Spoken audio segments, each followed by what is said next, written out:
Hadirlah sebuah rasa dari keinsafan dosa, langit pun terbuka, bintang bertaburan, indahnya, indahnya tawakal.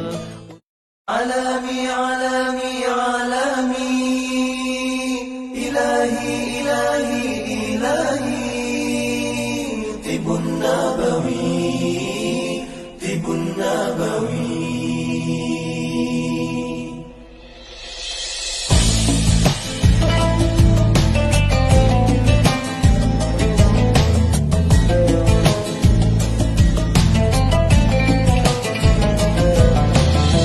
Hadirlah sebuah rasa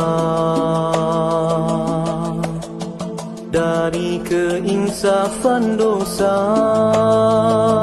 langit pun terbuka, bintang bertaburan, indahnya, indahnya tawakal. Alami, alami, alami, ilahi, ilahi, ilahi, tibun nabawi, tibun nabawi.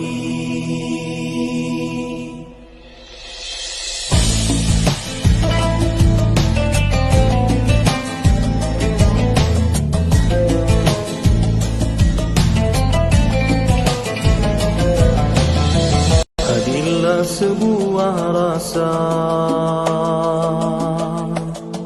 dari keinsafan dosa,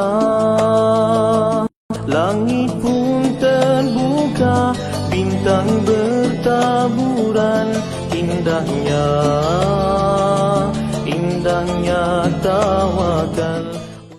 Alami, alami, alami, ilahi, ilahi, ilahi, tibun nabawi, tibun nabawi.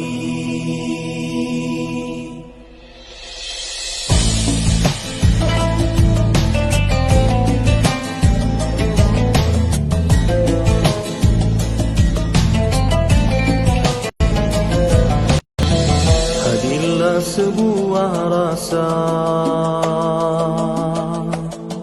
dari keinsafan dosa, langit pun. Alami, alami, alami, ilahi, ilahi, ilahi, tibun nabawi, tibun nabawi.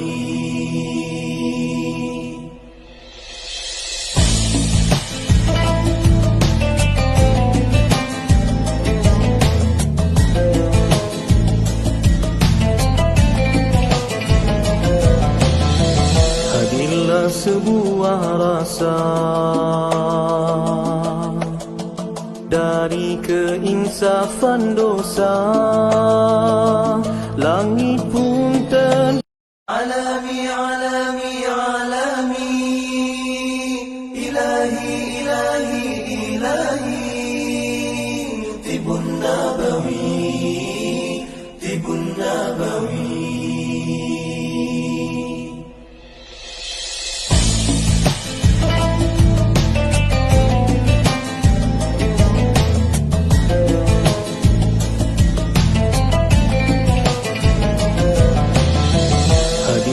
Sebuah rasa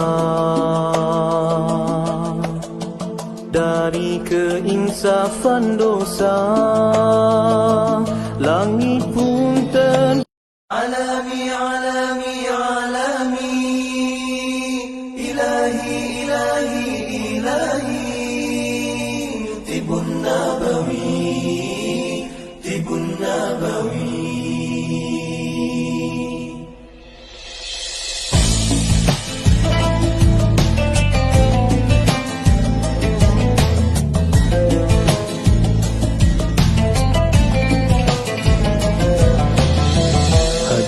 Sebuah rasa dari keinsafan dosa, langit pun ten alami alami alami ilahi ilahi ilahi tibun nabawi tibun nabawi.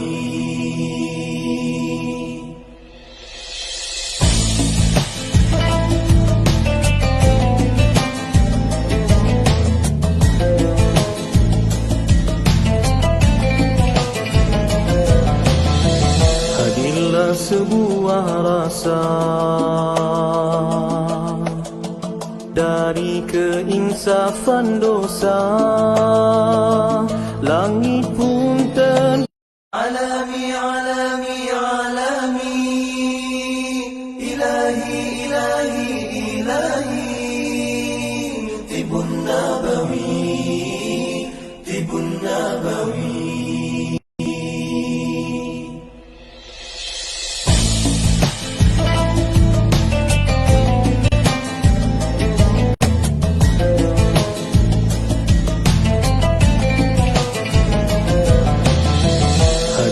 Sebuah rasa dari keinsafan dosa, langit pun ten alami alami alami ilahi ilahi ilahi tibun nabawi tibun nabawi.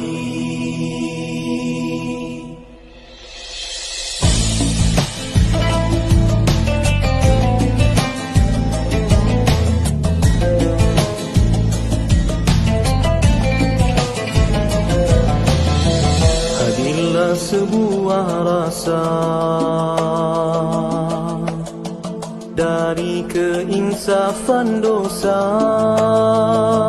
langit pun ten alami alami alami ilahi ilahi ilahi tibun nabawi tibun nabawi.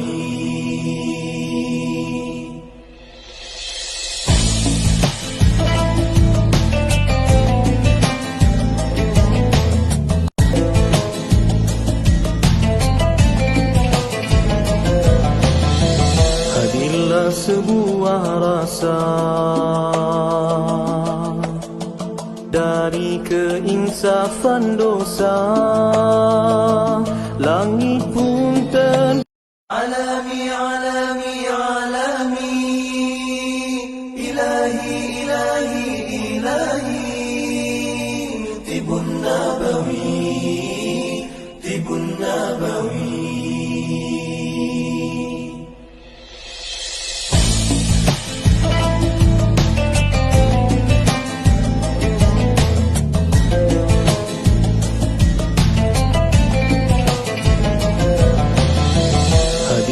Sebuah rasa dari keinsafan dosa, langit pun ten alami alami alami ilahi ilahi ilahi tibun nabawi tibun nabawi.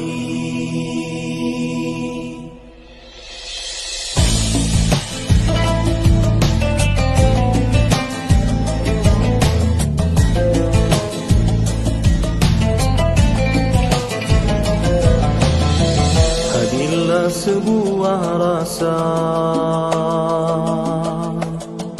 dari keinsafan dosa,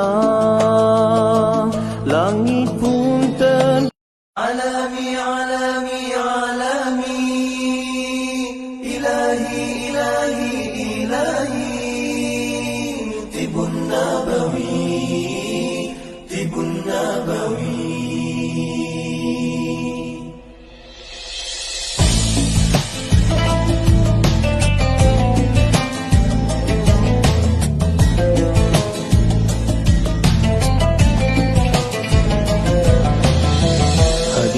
Sebuah rasa dari keinsafan dosa, langit pun alami, alami, alami, ilahi, ilahi, ilahi, tibun nabawi, tibun nabawi.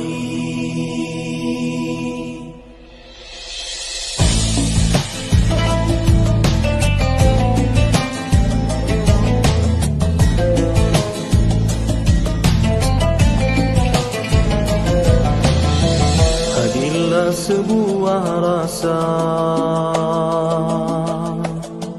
dari keinsafan dosa, langit pun alami, alami, alami, ilahi, ilahi, ilahi, tibun nabawi, tibun nabawi.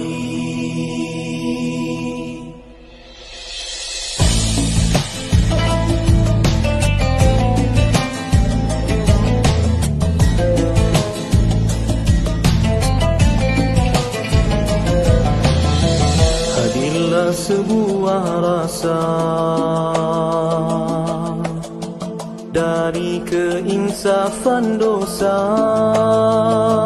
langit pun alami, alami, alami, ilahi, ilahi, ilahi. Assalamualaikum warahmatullahi wabarakatuh. Alhamdulillah, bersyukur pada Allah SWT. Apa khabar Bapak Ibu yang mengikuti program kuliah bersama dengan Pak Haji pada pagi ini ya. Kita lanjutkan lagi pengkajian tentang apa? Sudah kita belajar ada 2 kali kuliah, ini kuliah yang ketiga. Di sini Pak Haji tetap mendoakan dan mari kita sama dulu, kita faham dulu tentang tip Nabawi bahawa apapun situasi yang berlaku di luar sana, ialah kita kena meyakini bahawa setiap penyakit itu ada ubat. Itu harus dipasakkan di dalam keimanan kita. Setiap penyakit ada ubat. Kalaupun kita dengar sejuta manusia mengatakan tidak ada obat, kita tetap kena mengatakan bahawa dia ada obat. Kerana itu adalah ucapan Rasulullah SAW. Rasul kan itu shadiqul wa'dul amin. Benar lagi dibenarkan. Jadi oleh sebab itu maka keimanan ini membuatkan umat Islam itu bangkit. Dia tidak menyerah. Jadi oleh sebab itu maka Islam itu datang untuk memperbaiki pola fikir, pola laku, untuk membentuk satu karakter. Seperti apakah Islam di saat-saat kita ketika ini dikepung dengan berita-berita yang menakutkan. Umat Islam mesti ada jalan keluar. Jalan keluarnya ialah hadis Nabi SAW. Likulli da'in dawa, setiap penyakit ada ubat. Alhamdulillah. Itu mesti ditanamkan terlebih dahulu. Baik. Jadi oleh sebab itu maka pengobatan ini yang Pak Haji kaji bahawa virus ini yang menyerang ini dia mengambil tempoh masa. Daripada mula-mula serangannya, dia demam. Kemudian dia sakit di bahagian tenggorokan ini. Kemudian baru dia pergi kepada pneumonia, kepada bahagian paru-paru. Pneumonia itu adalah peringkat yang terakhir. Peringkat di mana mukus itu tidak mau lagi, ia pecah. Itu stage yang ketiga. Stage yang pertama dia bermula dulu dengan demam. Ya, kemudian disakit, bahasa di bahagian dada ni seperti ditekan kuat. Itu dia punya peringkat awal. Dan dia ada batuk kering. Itu di antaranya simptom yang awal. Kemudian baru dia pergi kepada yang lain. Apa dia? Dia pergilah kepada dia punya yang lebih serius. Sakit di tenggorokan. Sakit kerana dia mula menyerang. Dan kemudian baru dia masuk ke paru-paru. Pneumonia yang katakan pernafasan itu sudah tak boleh bernafas dan sebagainya. Dan akhirnya dibawa masuk ke sebuah kamar lalu ditidurkan. Sebab sakitnya yang amat sangat. Pernah Pak Haji diceritakan oleh teman-teman kita yang pernah melalui saat-saat ini. Mereka mengatakan tidak pernah mereka merasakan sakit seperti itu. Solat lagi kan sakit, batuk lagi sakit, nak bergerak sedikit pun sakit kerana kekurangan oksigen dalam tubuh badan kita. Jadi oleh sebab itu maka kita mencari solusi dalam pengobatan herba. Ada solusi dalam pengobatan alopati. Ada solusinya di dalam pengobatan homeopati. Dan ada solusinya dalam herbologi, dalam pahaman herba. Jadi, yang paling nak cerita ini ialah pengalaman dan perkongsian terhadap pengobatan herba. Dengan kita tidak blame kepada mana-mana pihak. Semua orang mempunyai kelebihan. Dan kelebihan itu minallah, daripada Allah. Semua ilmu itu datang daripada Allah. Jadi oleh sebab itu maka, oleh kerana Pak Haji telah melibatkan diri dalam pengobatan herba ini, maka Pak Haji mengambil sedikit ruang kepada bapa, ibu, tuan-puan untuk mari mendengar sedikit perkongsian. Mungkin sedikit perkongsian ini dapat memberikan sedikit kelegaan atau penyembuhan total daripada masalah virus ini, insya-Allah. Baik. Semalam telah Pak Haji ceritakan 7 herba yang kita gunakan. Herba itu ialah mengkudu, telah diceritakan khasiatnya. Yang kedua ialah teja lawang. Yang ketiga ialah pasak bumi atau tongkat ali. Yang keempat ialah tebu gajah. Yang kelima ialah pokok leban. Satu lagi iaitu pokok lara, yang Pak Haji sebutkan semalam bersifat astringent. Lara sebagainya, pohon yang menjalar.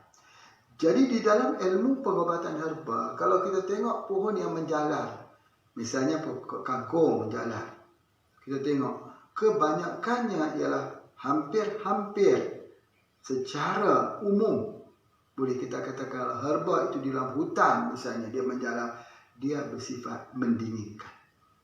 Mendinginkan. Masya Allah. Jadi banyak herba-herba yang menjalar dalam hutan.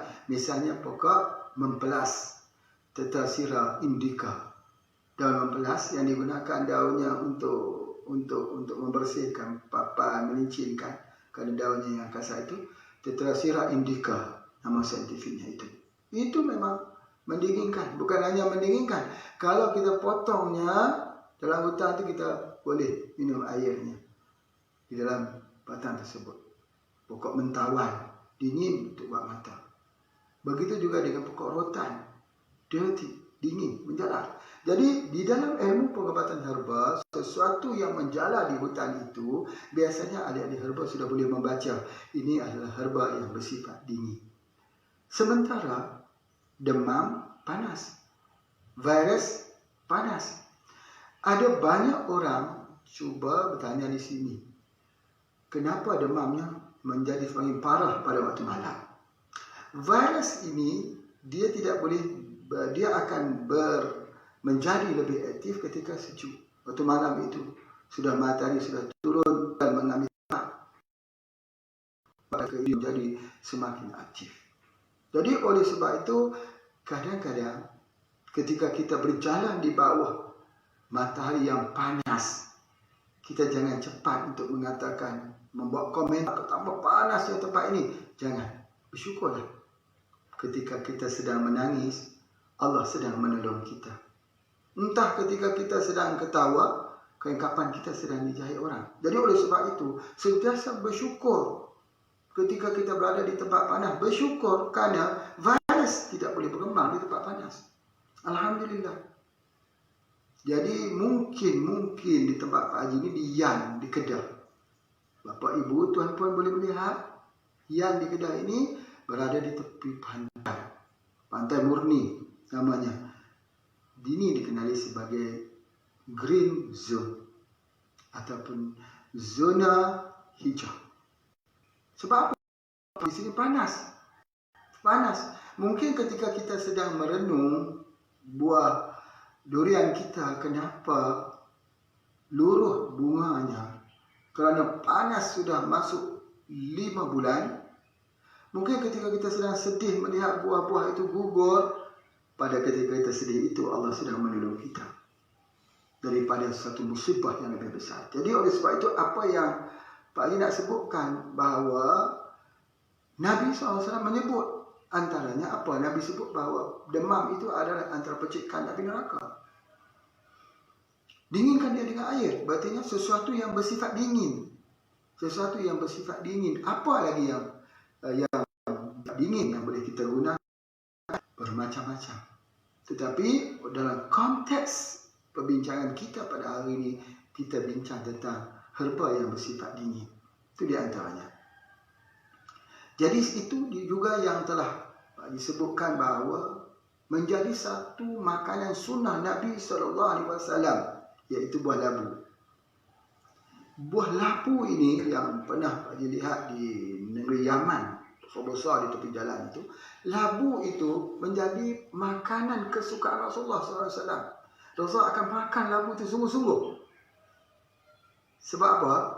Pertama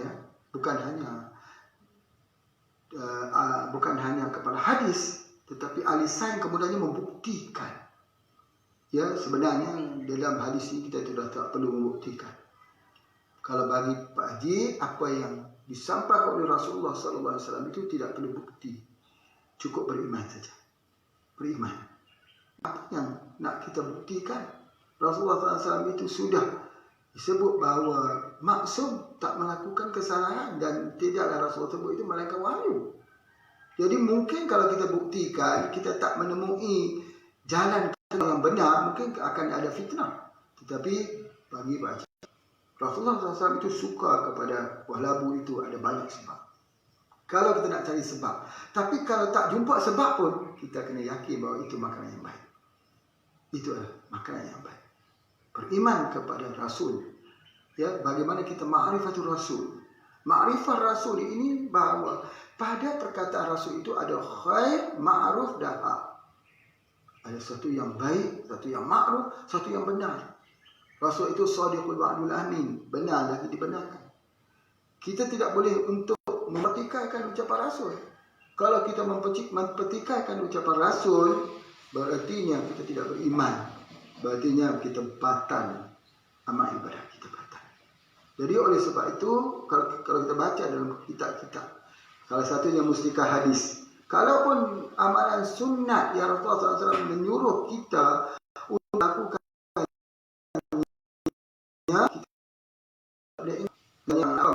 bila kita sunat memotong kuku ini, kita tak boleh engkar. Aku tidak mau potong walaupun sunat. Tak boleh begitu. Itu engkar. Boleh menyebabkan riddah, terkeluar daripada Islam. Jadi oleh sebab itu antaranya.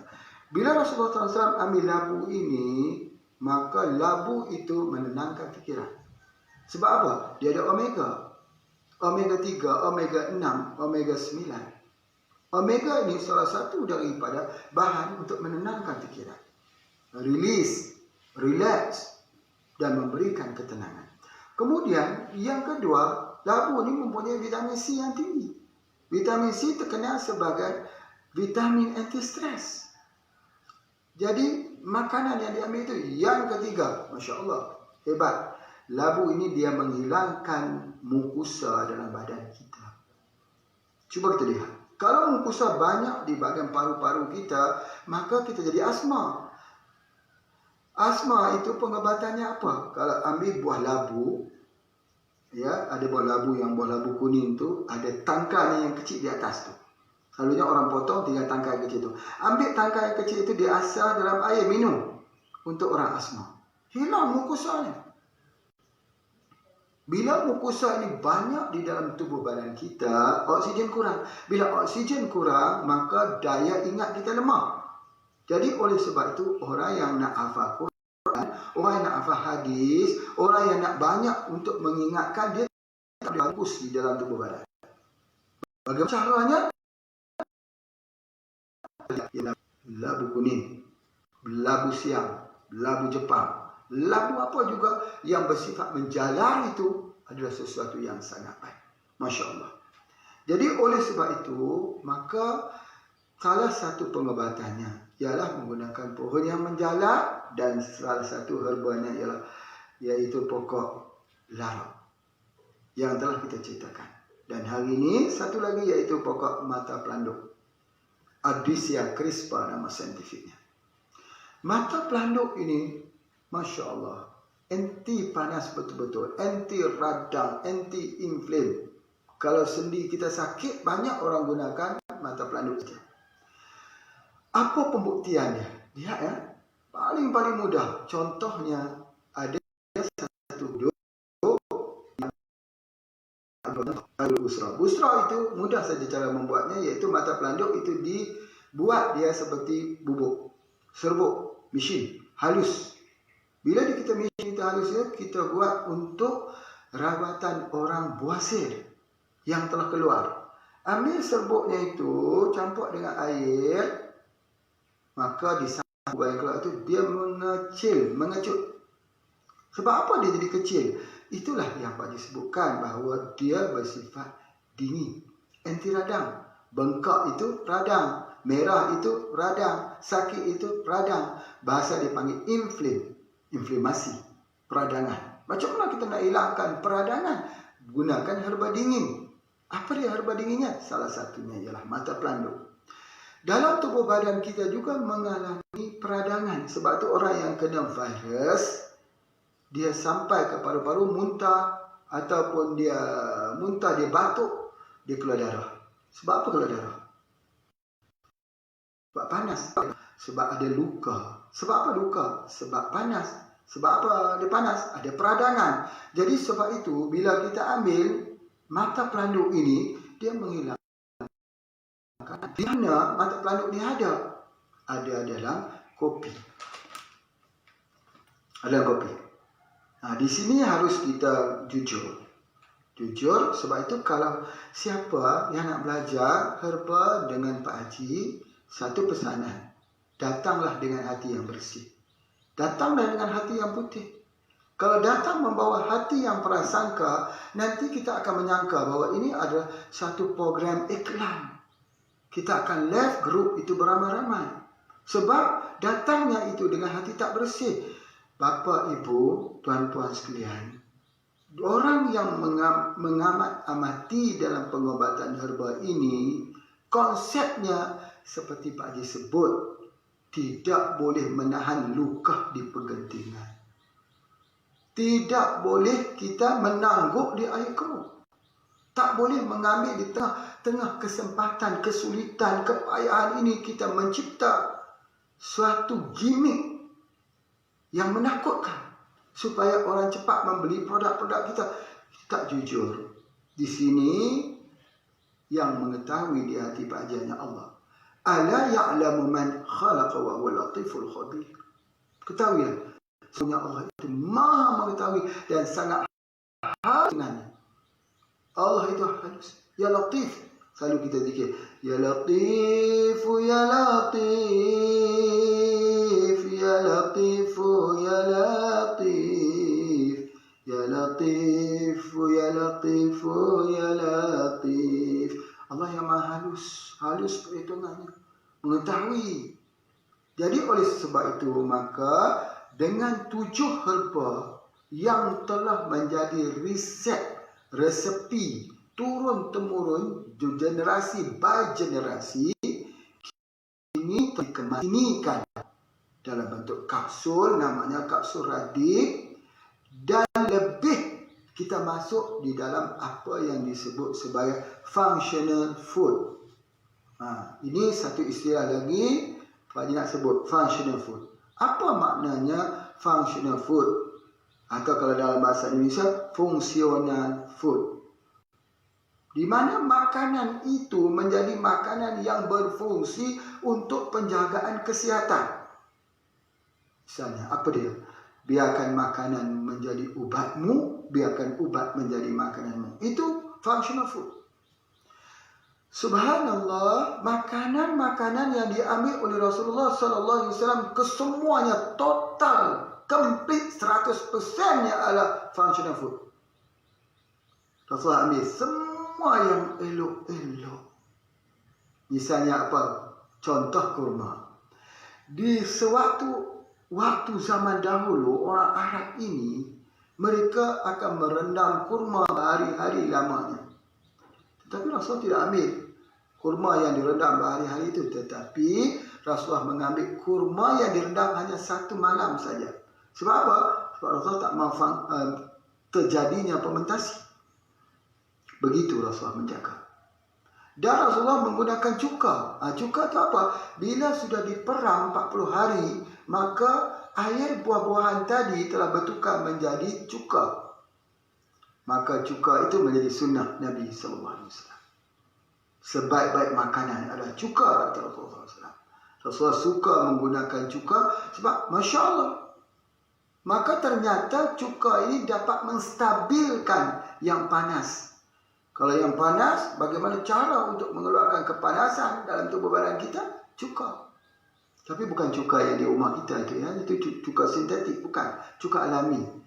Ada cuka daripada nipah, ada cuka daripada apel, ada cuka daripada yang lain. Cuka juga ada salah satu daripada antivirus.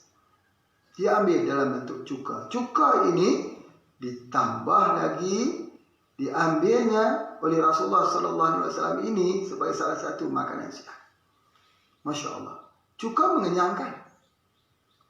Jadi maka di sinilah ada perbincangan. Cuka itu sifatnya apa? Panas ataupun dingin. Jadi dekat sini persoalan panas atau dingin itu kita diskusi yang kedua. Tetapi secara umumnya sesuatu yang diambil oleh Rasulullah itu adalah baik. Jadi oleh sebab itu maka mari Pak Haji pahamkan antara dua sunnah Nabi SAW, iaitu al-hijamah bekam dan juga minum madu. Terdapat pendapat-pendapat yang kuat mengatakan bekam itu dibekam pada waktu musim panas dan madu itu diminum pada waktu musim dingin. Tetapi menurut Ibn Qayyim Al-Jawziyah ketika mengulas ini, katanya yang sesuai dengan pendapat Pak Haji, yang namanya sunnah Nabi SAW itu sesuai untuk semua musim, panas ataupun dingin. Jadi oleh sebab itu maka bagi Pak Haji, kalau sudah cuka itu menjadi minuman Rasulullah, maka dia baik untuk semua musim. Begitu juga dengan madu luwak. Jadi kalau berbetulan dengan musimnya, dia jadi semakin baik. Kalau pun tak berbetulan dengan musimnya, dia jadi baik. Sebab itu maka pada ucapan Nabi itu ada khair ma'rifatu Rasul. Kita yang ma'rifah tentang Rasulullah sallallahu alaihi wasallam. Ma'rifatullah, kita kenal Allah, betul. Wajib mengenal Allah. Wajib mengenal sifat-sifat kamalan Allah. Wajib mengenal asma'ul husna, semua sifat. Allah Ar-Razak yang memberi rezeki. Kita kena yakin Allah itu mempunyai kudrat. Allah itu berkuasa. Allah itu fa'alun liman yurid. Allah itu melakukan apa yang dia kehendaki. Innama amruhu idza arada syai'an ay yaqula lahu kun fayakun. Bila kita baca ayat surah Yasin ini, bila Allah Taala menghendaki jadi, maka jadilah ia. Itu termasuk juga di dalam cara memahami ilmu pengobatan. Apabila Nabi SAW menyebut hadisnya, tidak ada penyakit menular, tidak ada penyakit yang menjadi epidemik, yang menular kepada yang lain. Jadi di sini kita tidak boleh berhujah dengan hujah yang pendek akal. Nanti ada orang-orang sebut, macam mana sekarang COVID-19 ini kan menular. Hadis Nabi mengatakan tidak ada yang menular. Nabi memberikan kenyataan sebagai seorang Rasul. Seorang Rasul nak menunjukkan bahawa penyakit tertular itu bisa habis. Boleh habis pada waktu-waktu sahaja dalam ucapan kun fayakun. Nabi membawa kepada kebesaran Allah, membawa kita yakin kepada Allah, membawa kita rasa kuat dengan Allah, bukan rasa lemah dengan virus. Persoalan hari ini, kita lemah dengan virus, kita tak kuat dengan Allah, kita tak berpegang dengan tali Allah. Sebab itu berapa banyak penyakit-penyakit ini membawa kita semakin hampir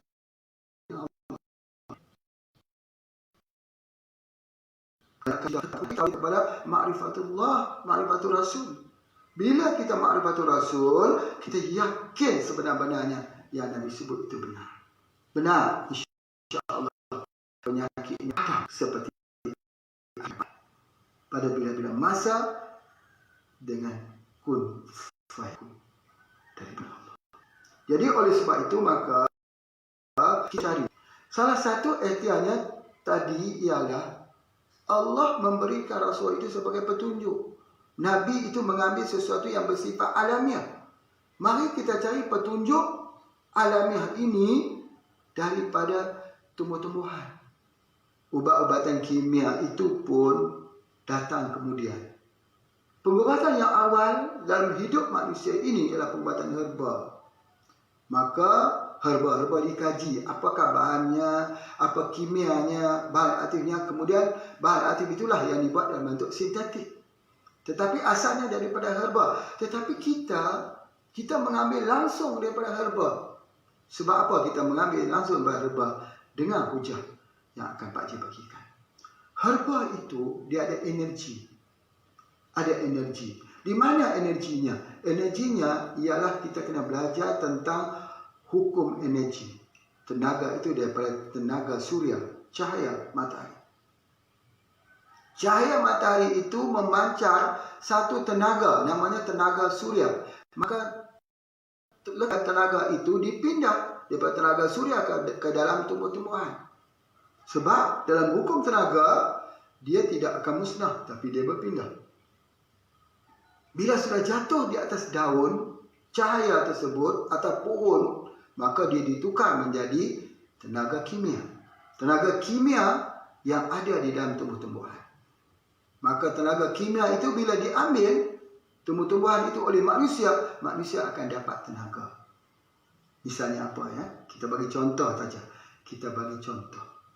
Misalnya orang yang ada penyakit kencing manis. Bila ada penyakit kencing manis ini lemah, letih, lesu, longlai, loyo, lemah begitu. Tetapi kalau kita ambil ubat-ubatan kimia sintetik, alhamdulillah gula kita stabil tapi kita lemah. Gula kita stabil tapi begitu. Gula stabil. Insya-Allah. Tetapi kalau ambil herba, gula stabil tetapi energinya masih boleh kekal. Ini beza. Sebab apa? Energi daripada tenaga cahaya matahari turun ke dalam tumbuh-tumbuhan, dipindahkan ke dalam tubuh badan manusia. Tidak ada satu haiwan yang boleh hidup, manusia atau boleh hidup tanpa ada tenaga daripada tumbuh-tumbuhan. Baik, kalau begitu kita tengok seekor kuda. Kuda kita tengok. Kuda boleh berlari kuat disebabkan apa? Makan rumput. Makan rumput. Rumput itu ada tenaga. Tenaga yang dipindahkan daripada tenaga cahaya matahari. Atau dalam bahasa sains kata enzim atau enzim. Baik, maka kuda dapat berlari kuat. Orang bertanya lagi, macam mana pula dengan harimau? Harimau tak makan rumput. Tapi bagaimana dia lebih kuat? Lebih kuat dan sebagainya. Harimau memang betul tak makan rumput. Tetapi harimau makan rusa. Makan kuda. Bila harimau makan kuda, kuda makan rumput, maka berlaku perpindahan tenaga. Sebab itu cuba kita perhatikan. Kalau harimau itu menangkap seekor kuda, bahagian mana yang dia akan makan dulu? Bahagian perut. Sebab apa? Di situ terdapat rumput-rumput. Situ terdapat enzim yang ada di situ. Untuk dia mendapat tenaga semula. Kalau dia tak ambil makanan yang haiwan yang ada di dalam tubuh badannya itu rumput-rumput, tumbuhan, dia juga tak boleh berlari. Baik, sekarang kita adakan perlombaan lari antara kuda dan juga harimau. Yang mana akan menang? Yang mana akan menang? Di antara perlombaan lomba lari harimau dengan kuda. Sudah tentu yang akan menang adalah kuda. Harimau memang cepat, tapi dia akan cepat letih. Kerana apa letih? Kerana dia tak cukup tenaganya. Kuda dapat berlari terus kencang jauh. meninggalkan harimau. Kenapa? Kerana dia mengambil herba. Begitulah kepentingan herba di dalam kehidupan kita. Selalunya bila kita cerita pasal herba, maka ada dua saja yang membincang. Buah dan juga sayur-sayuran. Oh bagus ini, kita ambil sayur ini bagus, buah apple hijau bagus, lemon bagus, sayur sawi bagus, bayam merah bagus, semua kita ambil. Dua itu saja yang orang bincang, buah dan juga sayur. Dibuat jusnya, di blendernya, apa-apa juga. Tapi kita lupa ada satu lagi. Selain daripada buah, selain daripada sayur, iaitu tumbuh-tumbuhan ubatan yang ada di dalam hutan-hutan. Kita kena yakin bahawa hutan itu Allah Ta'ala tak ciptakan sia-sia hanya untuk jadi hutan, untuk menjadi gelapkan gunung. Tidak begitu. Hutan itu untuk manusia. Selain daripada ambil kayunya, ambil rotannya, ambil buahnya, tapi satu lagi, untuk kesenangan manusia, di situ ada obat, ada bahan-bahan aktif, ada kimia yang terdapat obat untuk manusia sebagai khalifah di atas muka bumi ini. Tetapi sedikit kajian ini dilakukan. Jadi oleh sebab itu maka generasi dahulu ni mereka menggabungkan mengkudu, terjalawang, pasar bumi, tebu gajah, leban larak dan juga mata pelandu ini, maka diambil sebagai minuman kesihatan. Direbus sampai mendidih, kemudian ditambah air, diminum lagi, tambah lagi, minum lagi, tambah, minum lagi, tambah air. Itulah mereka ambil. Ya, maka apakah itu suplemen? Atau itu adalah obat? Apakah itu sebagai food functional food? Atau apa yang kita nak kategorikan? Kita boleh mengkategorikan apa saja. Sebab itu herba itu selalunya orang akan sebut begini. Herba itu apa sebenarnya? Dia obatkah? Complementary kah? Alternatif kah? Dia sebagai food kah? Bagi-bagi. Apa juga kita nak kategorikan kepada herba, sama ada dia sebagai obat, harus ada BPOM-nya, harus ada izin Kementerian Kesihatannya, sebab ada pihak yang menguruskan tentang akta obat, atau kita nak masukkan dia sebagai functional food, atau kita nak masukkan dia sebagai suplemen, atau kita nak masukkan dia sebagai alternatif, itu tergantung. Cuma pada pandangan Pak Haji sendiri, kadang-kadang ramai orang yang datang jumpa. Dia kata, Haji, bagus kerana penyakit TB atau TBC, batuk kering. Ya, batuk kering, kurus. Sudah ada lagi kena makan 6 bulan ubat kimia. Aku rasa letih, aku rasa lemah. Baik, sekarang apakah solusi Pak Haji nak beri pada aku? Untuk aku coba, aku buktikan. Di sini Pak Haji sebutkan ini dua. Yang pertama, virgin coconut oil. Kedua, albumin diambil daripada ikan gabus. Ikan gabus itu memiliki albumin yang sangat-sangat tinggi. Murah. Kalau kita bandingkan di rumah-rumah sakit, di hospital tu, albumin ini mahal sekali. Tapi kenapa kita ambil ikan gabus saja? Kukus. Jangan rebus, kukus. Maka apabila kita kukus itu, maka dia jadi obat, albumin. Itu yang pertama. Yang kedua, VCO. VCO ini kita kena ambil sebab kandungan lauric acid yang ada dalam VCO itu sama seperti susu ibu. Seperti ada dalam susu ibu. Ya, waktu kita kecil di pangkuan ibu, Allah berikan satu perlindungan. Walaupun berada di pangkuan ibu, air susu ibu sebagai pelindungnya. Sebab itu tak boleh derhaka pada ibu bapa. Tak boleh derhaka. Tak pernah dapat kita membayar berapa harga air susu ibu kepada saya. Tidak boleh bayar. Ada dua hal yang tak boleh dibayar sesiapa saja. Sampai kapan-kapan. Sampai bila-bila. Pertama, ialah ketika ibu mahu melahirkan anak. Ketika ibu mahu melahirkan kita, pada ketika tersebut dia bertarung di antara kehidupan dan kematian. Sesaat untuk anak lahir, untuk ibu mengukir sebuah senyuman yang pertama, ibu terpaksa melalui suatu ruang sempit antara hidup dan mati. Maka lahirlah anak itu. Maka sesudah itu Allah ciptakan yang bernama air susu keluar daripada kelenjar mamahri ibu untuk diminum. Yang di dalamnya ada lauric acid, asam laurat. Sebagai langkah pencegahan perlindungan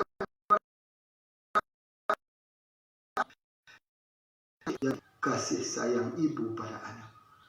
Dengan susu itulah kita membesar.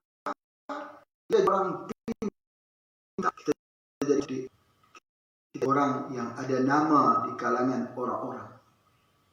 Tiba-tiba kita lupa ibu. Bagaimana? Inilah yang Pak Haji sebutkan. Okey, kita kembali semula. Jadi ada orang yang kena penyakit TB boleh dirawat dengan menggunakan obat-obatan di rumah sakit, di hospital 6 bulan. Maka tetapi dia kurus.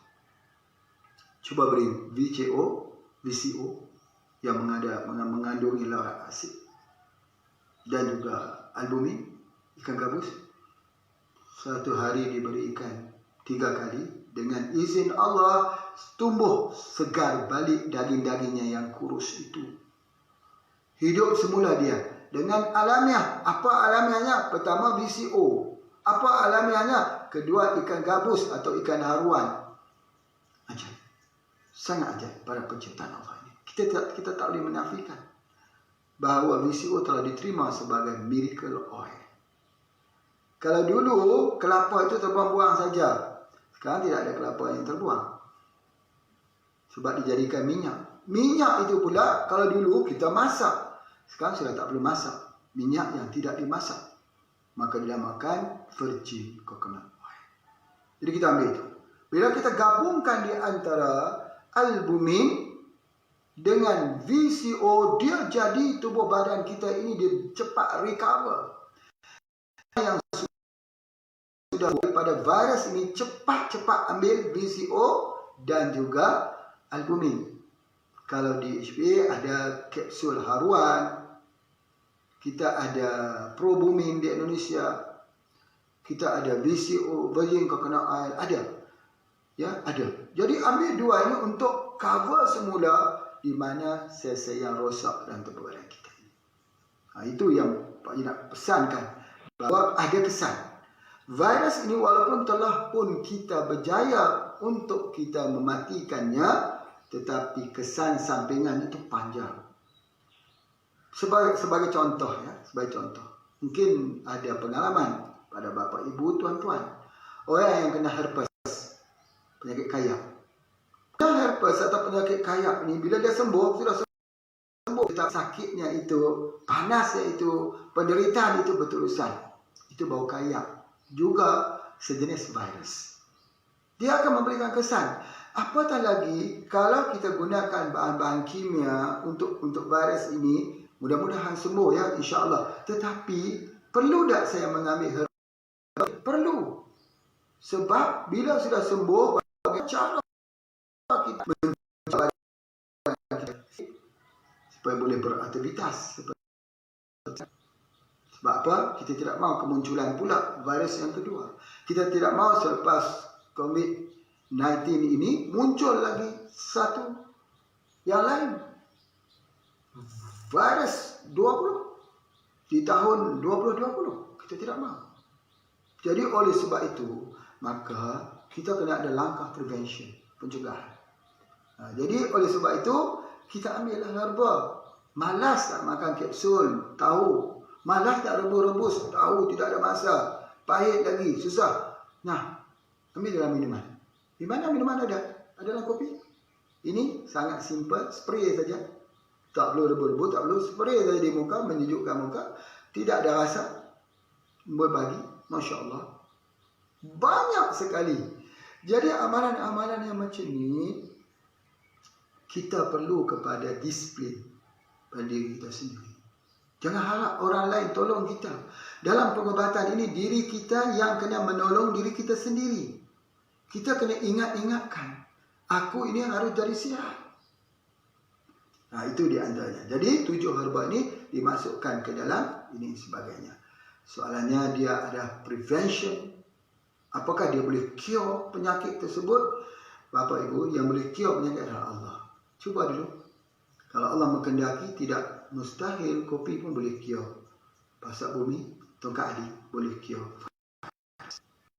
Mustahil embun pagi juga boleh cure. Tetapi ingat, ada suatu hal yang dipesan oleh para ulama kita yang menjadi hijab di antara kita dengan Allah. Salah satunya adalah ilmu.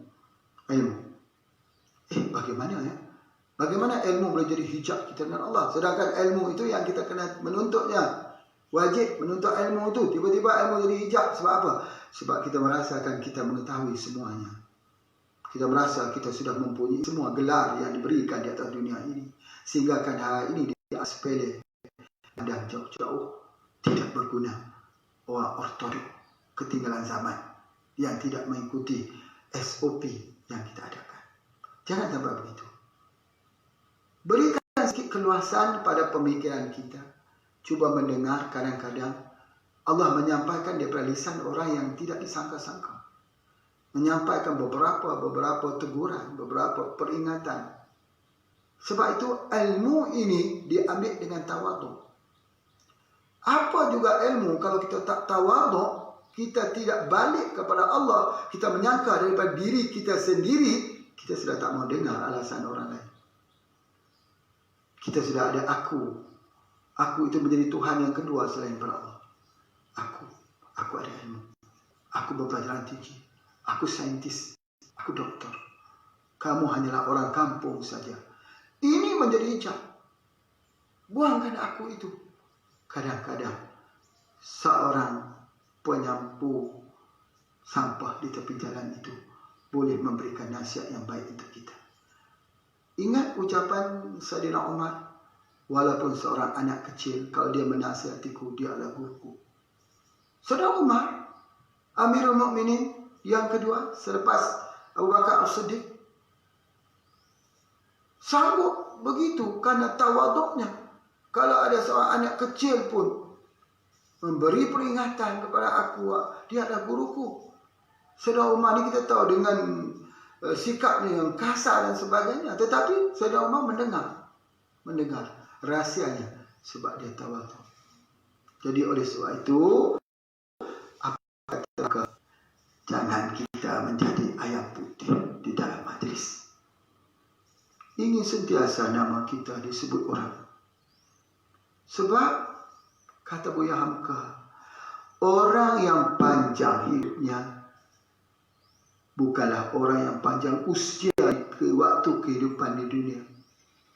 Berapa lama boleh hidup? 100 tahun ditambah sedikit, mungkin 10-20 tahun.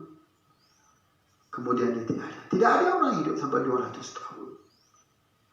Tetapi usia yang panjang itu ialah usia selepas kematian. Selepas kematian namanya disebut-sebut orang. Seperti Rasul kita, walau 1400 tahun sudah berlalu, tetapi namanya disebut-sebut orang di corong-corong masjid. Orang mendengar di corong-corong masjid, entah sampai bila namanya akan sebut sampai hari kiamat. Kita tak tahu. Panjang usianya. Jadi orang yang hidup panjang usia ini bukan kepada kesombongan. Orang kenang sebagai orang sombong. Orang kenang sebagai Fir'aun. Orang kenang sebagai Zamrud. Itu tidak ada arti. Tapi orang kenang kebaikan dan budi kita. Sebagai seorang anggota polisi, menjadi anggota polisi yang disebut-sebut namanya orang. Seorang doktor yang sentiasa memberi harapan dan mengingatkan, jangan lupa Allah di saat genting berada saat-saat kematian. seorang perawat yang bekerja ke sana ke sini, yang mungkin yang menjadi orang kecil yang tidak disebut namanya, tetapi ikhlasnya itu jauh lebih besar. Dia tak ingin untuk memanen namanya, untuk diukir sebagai orang hebat di dunia. Biar dia panen, dia mengambil namanya sebagai ikhlas. Itu dia. Oleh sebab itu, maka itu yang perjuangan kita di dalam kita merawat COVID-19 ini bukan untuk cipta nama, bukan untuk tunjuk siapa yang penemu kepada penawar ini, bukan. Kalau itulah matlamatnya, itu sudah lahir, itu sudah jadi ria, itu sudah ada syirik kecil, itu sudah ada semut hitam yang berjalan di atas batu yang hitam di malam yang gelap gulita. Kita ini berlomba-lomba melakukan kebaikan, berbahagi-bahagi daripada yang kita miliki. Ada ilmu dibagikan ilmu, ada pendapat diberikan pendapat, ada wang diberikan sumbangan-sumbangan pada mereka yang tidak pulang-pulang. Ada satu orang beritahu kata, doktor suaminya itu tak pulang-pulang. Bagaimana anak ibu itu merinduinya. Ya subhanallah, ini ujian.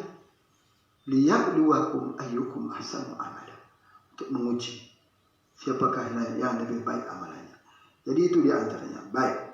Jadi herba-herba ini kita masukkan ke dalam kopi, atau kopi dimasukkan ke dalam herba.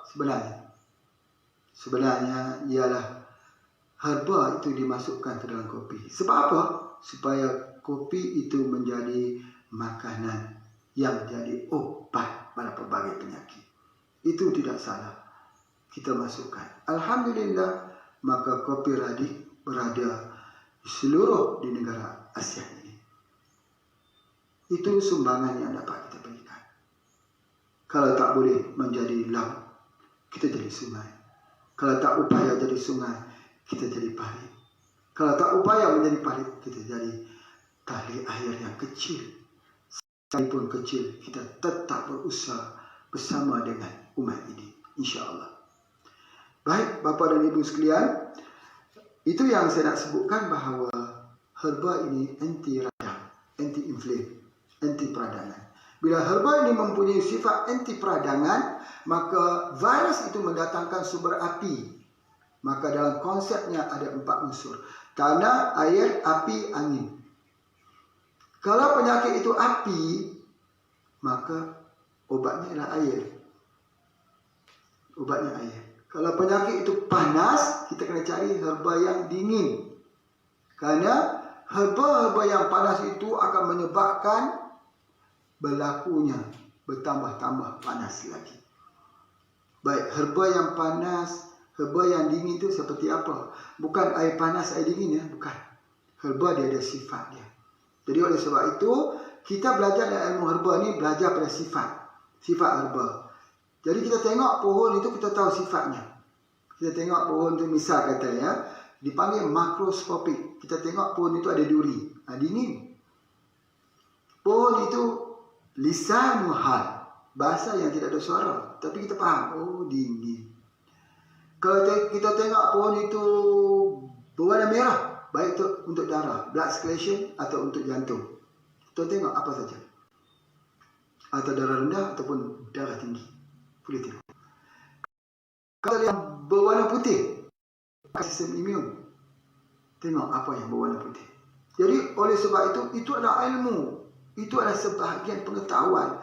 Melihat alam boleh membaca seperti membaca buku.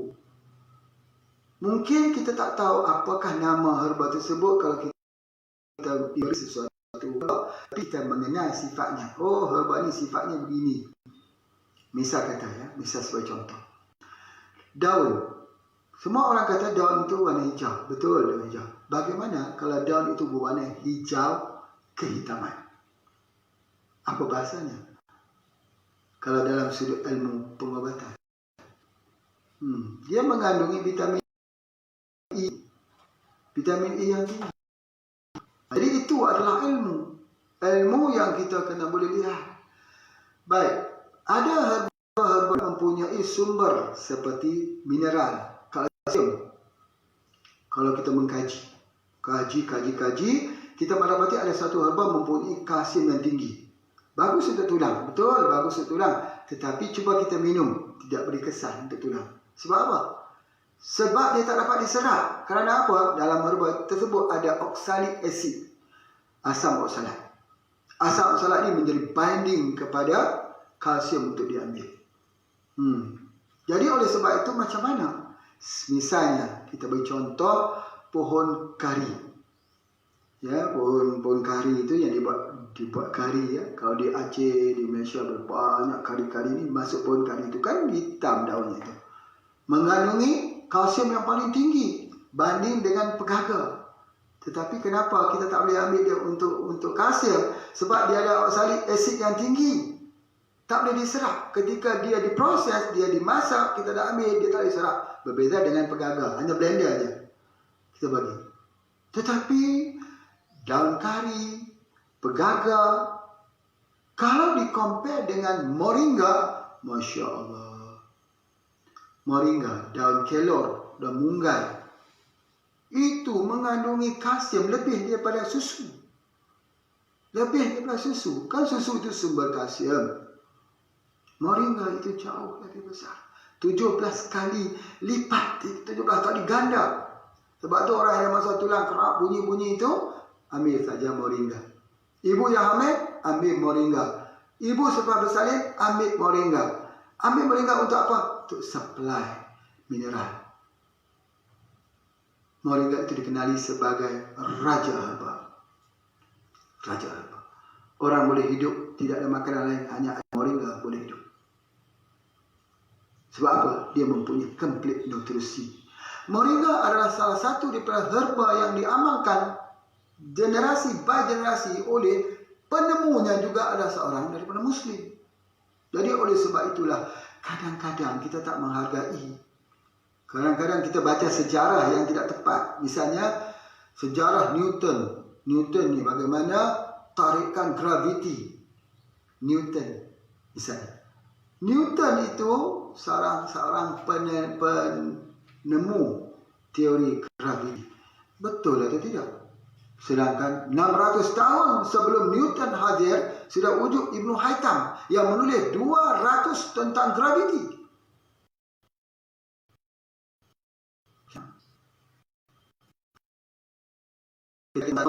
Al-Masudi telah mengelilingi dunia sebelum daripada itu. Bagaimana? Ini kesemua fakta. Terimalah dengan hati kita yang tenang. Bismillah, di Kuliah Dain Dawa setiap mikir ubat. Jangan ke mana-mana, ikuti kuliah seterusnya pada esok hari. Assalamualaikum warahmatullahi wabarakatuh.